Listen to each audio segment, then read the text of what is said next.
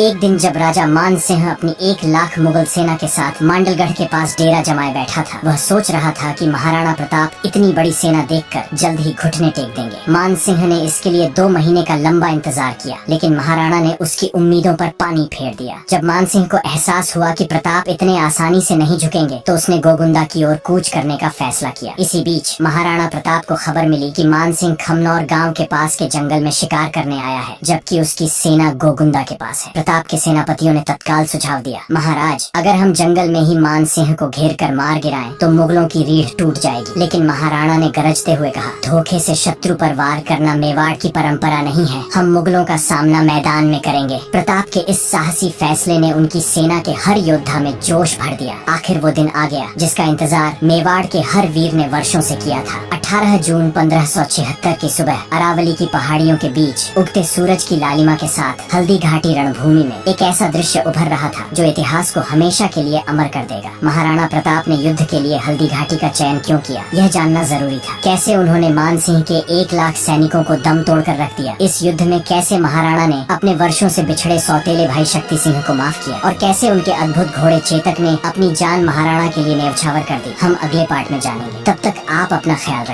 मुझे उम्मीद है कि महाराणा के बचपन की कहानी सुनकर आप लोगों के मन में जोश जागृत होगा। अगर आप इस वीडियो से कुछ सीखे हैं तो इसे लाइक जरूर करें। इससे हमें और वीडियो बनाने में प्रेरणा मिलती है। वीडियो देखने के लिए बहुत बहुत धन्यवाद।